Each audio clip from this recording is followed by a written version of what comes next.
Chapter 16, review of the indicative mood. You've done it. You have done it. You have now learned the entire indicative verb system. In the active voice, the middle voice, the passive voice, the opponent voice. In the present tense, in the future tense, in the imperfect tense, in the aorist tense, in the perfect tense, in the pluperfect tense. In the first person, in the second person, in the third person. In the singular and in the plural. You have learned the indicative mood. You are to be congratulated because you got a lot farther than I did when I took Greek. Okay, I lasted probably through about chapter 6. And you're already in chapter 16, so you're doing great. Now, I'm not going to read this whole chapter. This chapter is so impeccably written. It's so lucid. It's so enlightening. It is so wonderful that I won't deprive you of the joy of reading it yourself. But I do want to go over a couple points with you. Would that be okay? And then we have a practice sheet. In preparation for our exam, I have a practice sheet that we're going to go over today of parsing verbs. Because a big part of the exam tomorrow is going to be parsing. Parsing, parsing. Chapter 16, review of verb morphology. We have seen that verbs can be divided into their constituent morphemes. Okay? So if I give you a verb like luthesetai, you will immediately be able to tell me how many morphemes it contains. Because you have been taught to view not the word as the minimal unit of meaning, but the what? The morpheme as the minimal unit of meaning in language. So you look at luthesetai and immediately you can see it as how many morphemes? 5. That's right. It has 5 morphemes. Now, remember I gave you names for the morphemes, right? Yes. Now, on an exam, am I going to ask you to name the morphemes? No. I don't care in the end if you can name the morphemes. The only reason you're learning names for morphemes is to help you to be able to what? What's the goal? To be able to translate this verb correctly, right? So if it helps you, it helped me when I was teaching myself to remember this is called the lexical morpheme. That this was called the passive voice morpheme. That this was called the future time morpheme. That this was called the neutral morpheme. And that this was called the person number suffix. Lu means blues. Theta eta means it's in what voice? Sigma means it's in what time? Future time. Epsilon doesn't mean anything. It's added as a what? A phonological cushion. Time means he. So translate. He will be blues. Now on the first page of this lesson, here's what I do. I kind of try to liken this to a train. Have any of you ridden a train? Like, isn't there a train that goes to Djibouti? I think you get there quick if you walk or something like that. I think you get there quicker if you walk. But there's supposed to be a train you can ride. Okay? And I liken verbs to trains. Now, which is the most important morpheme in this verb right here? Tell me. What's the most important morpheme in any word? The lexical morpheme. And I liken that to the locomotive. This is the locomotive. That's what drives everything. And all these other things are what we call boxcars. Do you know what a boxcar is? It's usually full of some goods or something, right? So to derive the meaning of the train, you have to unload, unpack every one of the boxcars, reattach it to its locomotive, and then you can derive the meaning of the whole train. That's how I want you to view the verb system. The verb system has a locomotive that's driving it. And what is it that drives it? It's the lexical morpheme, right? The lexical morpheme. By the way, some of you are falling behind on your lexical morphemes. In other words, you're forgetting what? Your vocabulary. You can't do that. You can't do that and be able to translate Greek with the minimal use of the lexicon, which is our goal, remember? So, this is how it works. This is how I've taught you, right? And by the way, because I've taught you this, you have memorized less in this class than in other classes. If you've been in Greek before, some of you have had 4 semesters, you understand that you're memorizing less. But I also hope that you are learning more. Do you follow me? You're memorizing less, but I hope that you're learning more. And by the way, there is a principle of teaching that I'm finally learning after 29 years of teaching.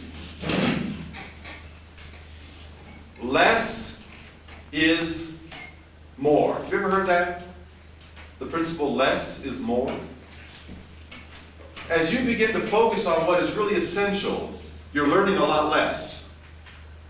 But the thing is, it'll stay with you a lot longer. My books, you know, I've written like 23 now. Guess what? My books are all getting what? Shorter. I've noticed my books are getting shorter. Because to say it better, you don't need to use a lot of words. Just keep it simple, stupid, right? Use the KISS method of writing. Keep it simple, stupid. You know, my first books, they were these long, lengthy tomes, you know, especially my doctoral dissertation. Of course, the most important thing ever written since the book of Revelation. It's my doctoral dissertation, right? Everybody's doctoral dissertation is like that, right? It's the most important book ever written. No, I tell my students the least important thing you ever will write will be your doctoral dissertation. The reason you wrote that was to teach you how to what? Write. To research and write. And to launch a lifetime of writing. How sad to see people who have their doctorates, the last thing they've written is their what? They like, that's over with. Whew, never have to write again. No, it's a preparation for a lifetime of writing. You see, a lifetime of research, a lifetime. The least important thing I have ever written was a book called, I published it under the title, Paul, Apostle of Weakness. That's the least important thing I've ever written. That was my doctoral dissertation. I think the most important book I've written is this tiny little skinny book called The Myth of Adolescence. The Myth of Adolescence. And by the way, we come back in December and January, I'd like to hold a conference on youth ministry and talk about the myth of adolescence. I think that would be something you'd be interested in. What I'm trying to say is this. In this class, I have tried to reduce rote memorization to a minimum. But at the same time, I've tried to teach you something that you wouldn't get maybe somewhere else, and that is how to understand how the language works. I hope you understand a little bit of how it works. So chapter 16 is dealing with what? We're just going to review verb, morphology. Turn the page. Here are the lexemes, or the morphemes we've learned. Number 1 is called the lexical morpheme. You see it there? Number 2 is called the past time morpheme. Number 3 is called reduplication. Number 4 is called the passive voice morpheme. By the way, actually the passive voice morpheme is theta epsilon. You're going to see this outside of the indicative mood, but in the indicative mood, theta epsilon lengthens to what? Theta eta. But later on, you're going to see the theta epsilon. Then number 5, you have the future time morpheme. In number 6, you have aspect morphemes, including saw, which is what morpheme, gentlemen? The aoristic aspect morpheme, and including ka, gentlemen, which is the perfective aspect morpheme. And then number 7, we have what are called final morphemes, and the final morphemes that we have learned are called person, number, suffixes. Okay, finally, you can have a preposition on the beginning of a word, as in egg. How many morphemes does ekbalo contain, class? It contains 3. This is called a prepositional prefix morpheme. This is called a lexical morpheme, and this is called a... You see how this works? If you'll turn the page, I've given you an illustration at the top of the page of how these slots work. You see, this is the slot and filler approach. Have you ever looked at it that way before? We are learning, well, I haven't told you this before, that's why you didn't know it. But we're learning what's called the slot and filler approach of linguistics. You see it there? You see how Greek has all these slots? Now, is every slot always filled? No, no. But you can see how it works. You can see how it works. You have a prefix, the past time morpheme, perfective aspect, perfective reduplication. You have the lexical morpheme, the passive voice morpheme, the future time morpheme, the aspect morpheme, and the final morpheme. You see how that works? Okay. But you know this already because you've been doing it all along.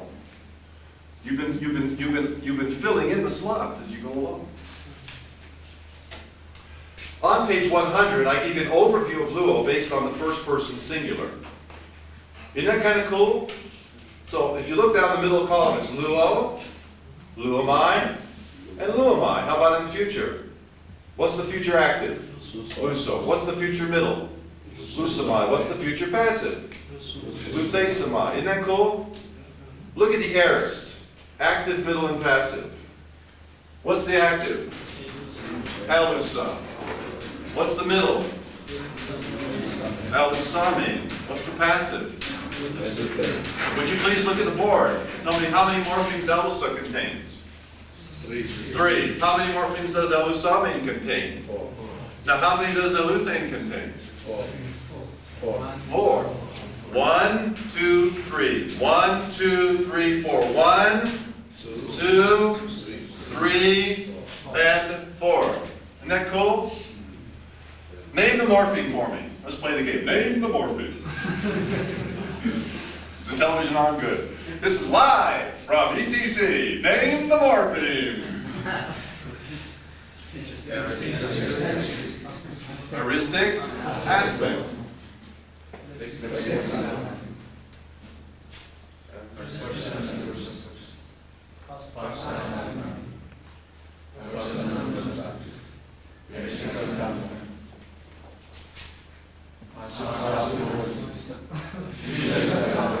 See how this works? That's how that works. And this, if this little chart helps you, then use it as you review. If this little chart helps you, then use it. Beginning on page 101. Notice what I've done here. This is really cool, I think. I've arranged luo according to its 6 principal parts. Would you please look at principal part number 1? What was the first principal part? The present active, right? And on the present active is also built the present M/P. What does that stand for? The present, as well as the imperfect active and the imperfect M/P, right? See how that works? Isn't that cool? Look at the future active. Now watch this. It says future active, future middle. But not future. Without turning the page, can you tell me upon which principal part the future passive is constructed? That's right. Now turn the page. Go to the top of 103. Top of 103. You see the aorist passive? And also built on the aorist passive is the future passive. See that? So, do you have to memorize all this? No, it wouldn't hurt though. Would it? It wouldn't hurt. But you don't have to sit down and memorize this. Why? Because I've taught you what the morphemes mean, right?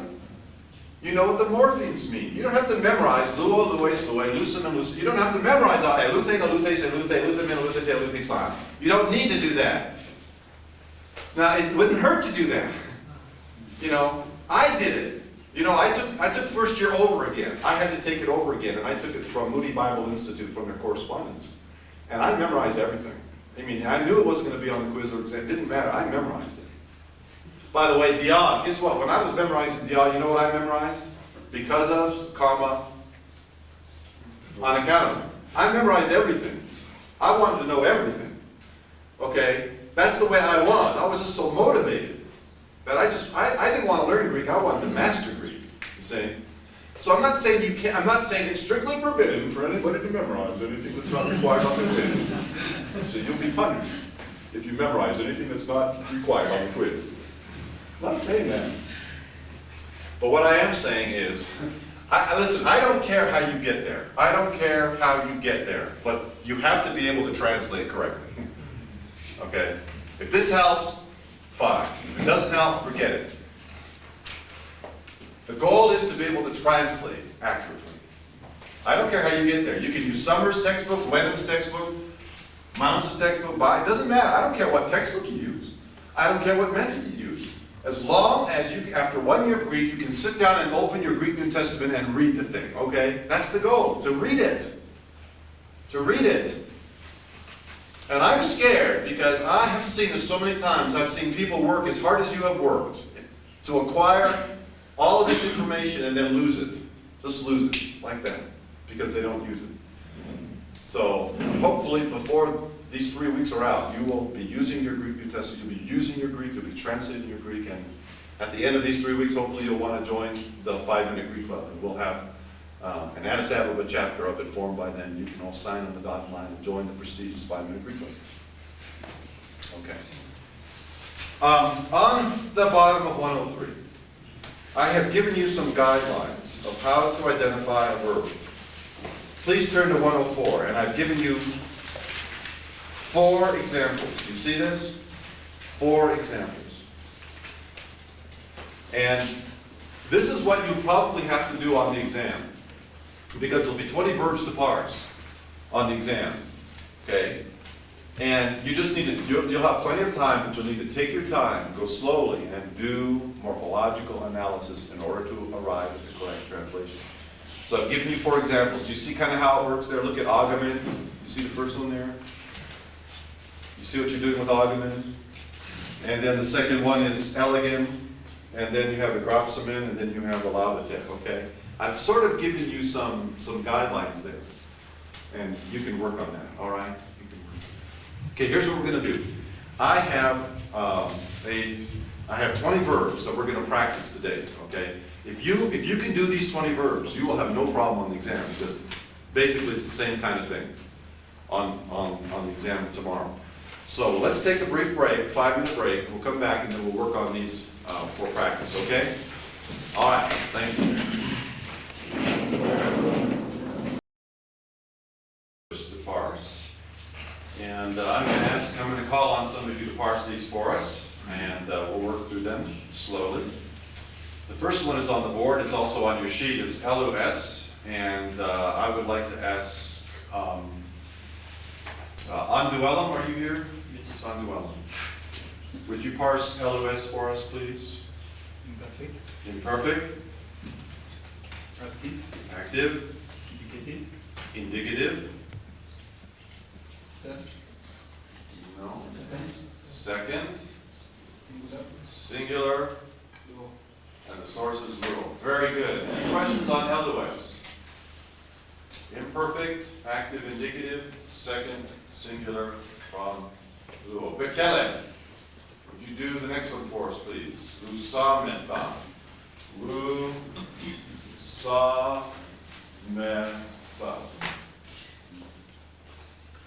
Where's Bekele? Bekele. Parse Lusamenta for us, please. Go slowly. Take your time. Take your time. Lusamenta. Future. Active. No. Not active.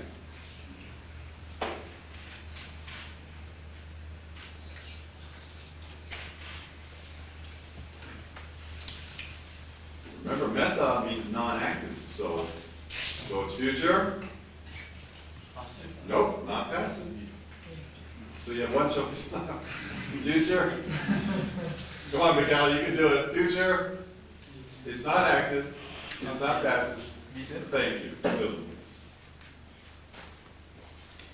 Mood is indicative. First. First. Right. Plural from what verb? Good. Future, middle, indicative. First, plural from luo. Number 3, eluthe-san. Bitsuanu. Work out. Wouldst thou please parse eluthe-san for us?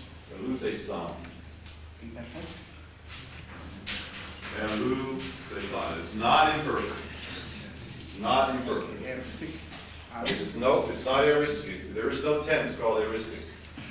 Aorist. Aorist. Active. No. Passive. Passive. Indicative. Indicative. Third person. Third person. Plural. Plural from. Plural. Good. Eluthe-san. Aorist. Passive. Indicative. Third, plural, luo. The next verb is lelukos, is it not? Lelukos. Baruch. Parse lelukos for us, please. Perfect. Active. Active. Indicative. Indicative. Second person singular. Second person singular. From plural. From luo. Very good. Perfect. Active. Indicative. Second singular luo. The next verb, elusanta. Elusanta. Elusanta. Dereje. Where is dereje?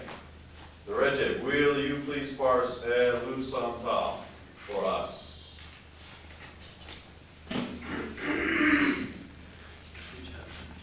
Not the future. Aorist? Active. Not active.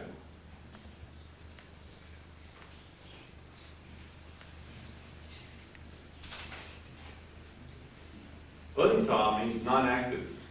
Unta means non-active. So, what's the voice? Middle. Verb, I'm asking the verb. What's the voice? Middle. Middle, thank you. It is middle. Indicative. Indicative. Third person. Third person. Plural. Plural. Low. From Luo. Good. Good. Aorist, middle. Indicative, third plural from Luo. The next verb is lelumetha. Lelumetha. Lelumetha. Girma. Where's Girma? Girma. Parse for us, please. Lelumetha. Perfect. Perfect. Active. No. Passive. Yes. And by the way, class, lelumetha can either be what? Passive or middle. Now listen, on the exam, you have a verb like lelumetha. You only have to give one. Okay? You only have to, you don't have to give both. So if you parse lelumetha as perfect middle, would that be correct? Yes. If you parse it as perfect passive, would that be correct? Yes. You only need give one option. Let me repeat that. Where a verb is capable of being parsed more than one way, you only need give one option, okay? So Gerhard was absolutely correct. He said perfect passive, and that's fine. Perfect passive, what's the mood? Indicative. Indicative. What person and number? First plural. First plural from what verb? Low. From Luo. Very good. Very good. Eluse. Eluse is our next verb. Eluse. And gezu. Where's gezu? Yes. Would you parse that for us, please? Eluse. Future. No. Current. Aorist. Yes. Middle. No.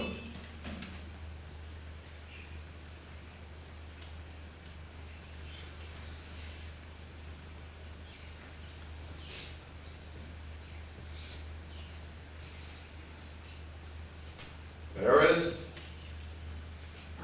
Active. Indicative. Second. Nope.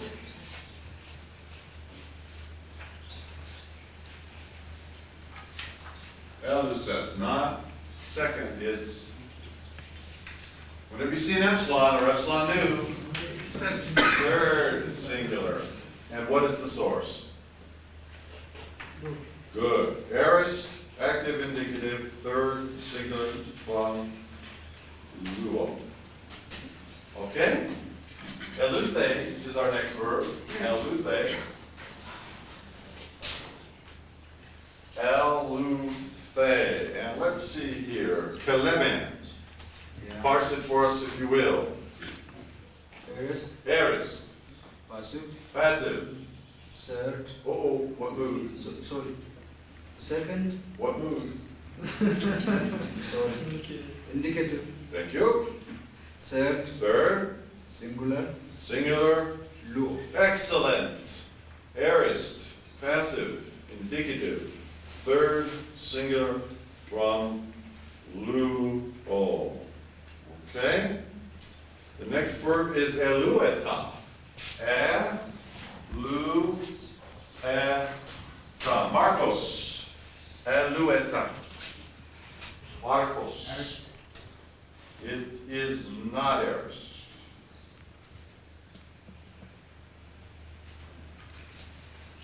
Elueta. Imperfect. Middle. Middle would be fine, or passive, either one. Indicative. Yes. Third. Third. Singular. Singular from. Lower. From? From what? Lower. No, not do it. Not do it. Lower. Luo. Thank you, Luo. Yes, yes, yes. Sometimes the obvious is the hardest. Yeah, yeah. Okay. Mesfin. Where's Mesfin? Are you here? Parse for us the next verb, and that is the verb luces. Luces, all right? What tense is it? Future. Voice.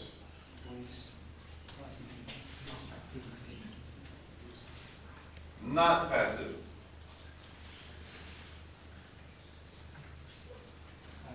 Active. Indicative. Second. Singular. Singular. And what is the source? Source is luo. Good. Future active indicative. Second singular luo. Okay, how about luce? Let's see about luce. And notice it has a little doodad underneath the A, I see. The iota subscript is luce. Mulukin, would you parse that, please? Luce. Future. Future. Middle. Inductive. Indicative. Second person. Second person. Singular. Singular. Luo. Very good. Future middle, right? Remember my, psi, tie? And what happens to the psi? It becomes eta, iota, subscript. Future middle indicative, and second person singular from luo. Very good. Next verb is atet. Atet. Atet. Seaside. Water cool. Atet, please. Imperfect.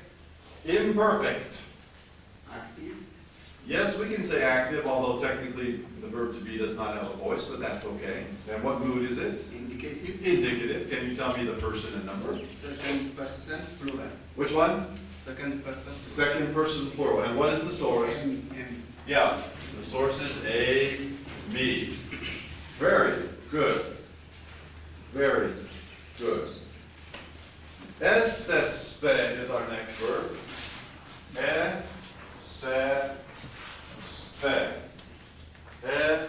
Eseste. Tadese. Where's tadese? Parse eseste for us, please. Future, It is future. passive, No. active, Yeah, again, remember, when we learned this paradigm, we learned it as the future indicative, remember? So really, when you parse the verb to be, you can just leave a blank in the voice, okay? Just leave a blank in the voice slot. By the way, let's say you put active in the voice slot, or pat, I won't mark it wrong.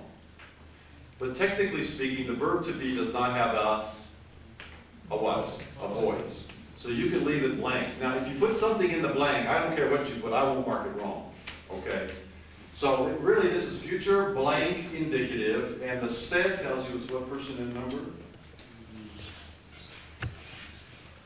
third, No.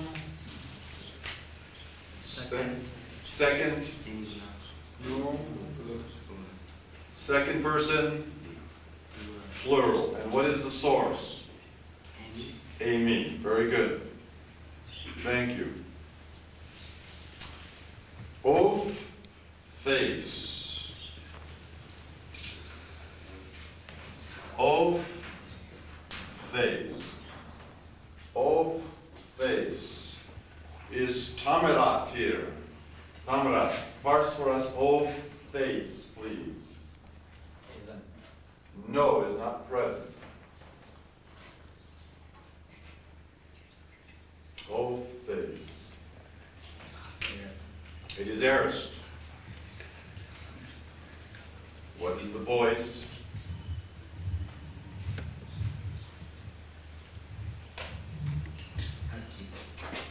No, it is not active. Lead. No, it is not middle.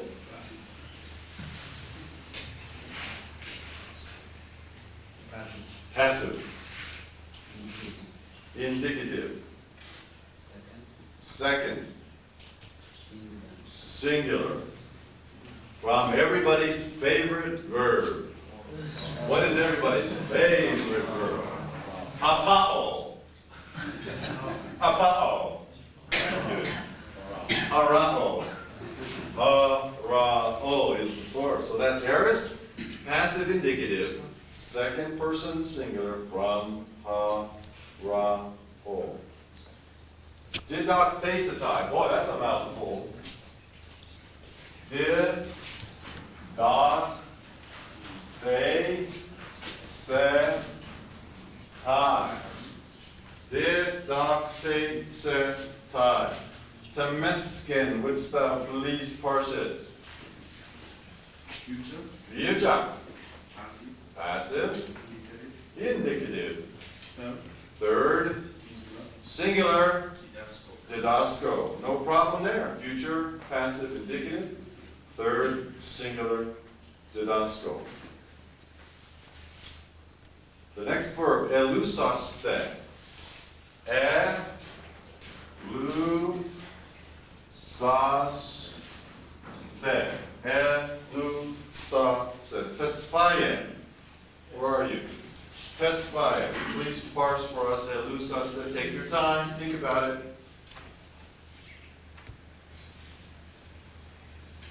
You can do it. Aorist, Aorist. passive, No. middle, Yes. Aorist, middle. indicative, Indicative. second person, Second person. singular, Ooh. plural, Plural. source is low. And of course, the source is little. So that's aorist, middle, right, folks? Can't be passive. It's aorist, middle, indicative, second person, plural, from little. Very good. Let's see. The next verb is alphamen. Alphamen. Alphamen. Let's see. Is Yaakov here? Where's Jacob? Yes. Yaakov, parse for us alphamen, please. Aorist. It is aorist. Middle. No. Not middle. Passive. Hmm? Passive. No, not that. No, not the phone. So, by the process of elimination, we have arrived at the correct voice. Active. Active. Okay? That's aorist active. Indicative. First. First. Plural. Plural. And what is the source? That is the question. That's the question of the ages. Air, my. What is the aorist principal part of erkamai? It goes like this. Elphon. If erkamai means I come or I go, elphon means I came or I went. Is erkamai the opponent? Yes. Is elphon the opponent? No. This is a case, poor Yaakov, poor guy. I had to pick on him for this one. This is a case where verb can be deponent in one tense, but not be deponent in another. Remember this one, class. Remember why? Why? Because you're going to see, when you read your Greek New Testament, especially the Gospels, you're going to see elphon in every paragraph. Jesus came, the disciples went, Pilate came. You're going to read this in every paragraph, so make sure you understand that elphon is the aorist principal part of it, and it is not deponent. It's active. It is active. The next verb is egeneta, and I need to erase some of this board. The next verb is egeneta.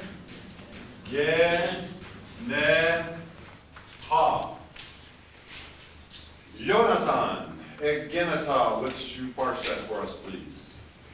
Aorist. It is aorist. Deponent. It is deponent. Good. Indicative. Indicative. Third person. Third person. Singular. Singular.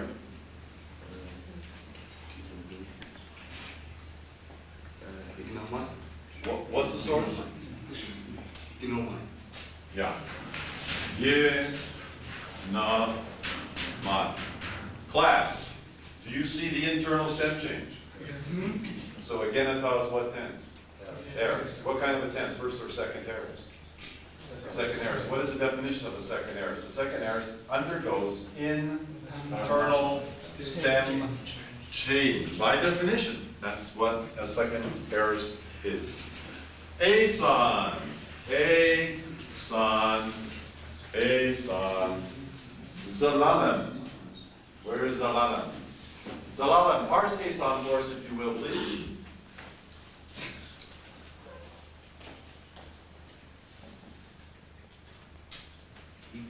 Imperfect. And then remember, since it's from a me, we just put a blank, or if you put something in there, I wouldn't mark it wrong. But technically speaking, the verb to be does not have a voice, so this is imperfect, blank, indicative. And what person and number would that be? Third. Yes. Plural. Third what? Plural. Third. Third plural, yes. And the source is our good old friend, Amy. That's imperfect, blank, indicative. Third plural, Amy. Okay, and then finally we have epistusamen. Let me write that one on the board. Epistusamen. Solomon. Epistusamen. Parse that if you will. Aorist. Aorist. Active. Indicative. Indicative. First. Plural. Pistuo, good. Can I put you on the spot, Solomon? Solomon, can you give me the principal parts of the verb I believe? Can you give me the 6 principal parts of the verb I believe? While you're thinking about it, I'm going to write them down as you tell me. The 6 principal parts of I believe. What's number 1? Good. Pistuo. What's number 2? Pistuso. Solomon, what's number 3? Good. Pistusa. What is number 4? Perfect. Pistuka. How about number 5?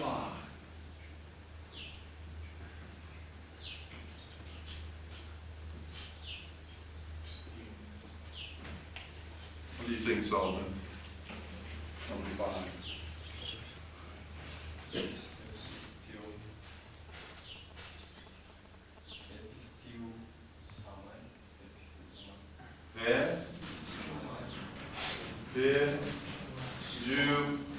And remember, one of the ways you can tell it's perfect is the absence of something. The absence of what? That's right, on the omicron, the absence of the neutral morpheme is another way you can tell this is the perfect. And then the aorist is pistu thing. Epistu thing. Class, pistuo, pistuso, epistusa, epistuka, epistumai, epistu thing. Translate. I believe. I will believe. I believe, not I believe it. I believe. I have believed. I have been believed. I was believed. Okay? Can you hear it? Just listen. Pistuo, pistuso, epistusa, epistuka, epistumai, epistus thing. Luo, luso, elusa, leluka, lelumai, elu.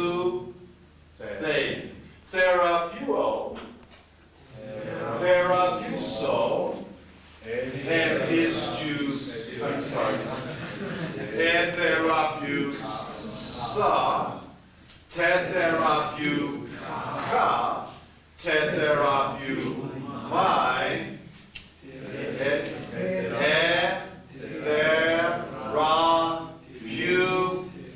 they. Okay? 6 principal parts. Now, how'd you do on these 20? Because on the exam, it's going to be basically like this. You're going to have verbs that are just like this. Okay? Will most of them be from Luo? Yeah, most of them will be from Luo. Will they all be from Luo? No, they won't all be from Luo. Okay? So, you have to start with Luo. Master Luo, and then from there, you need to understand through amalgamation and through other processes, like second aorist, there are some verbs that are very irregular, aren't there? And you just need to learn those. Okay, we're going to take our break. When we come back from the break, we're going to do some more parsing practice. We're also going to work on some English to Greek exercises, okay? We will see you at 10:30. Thank you very much.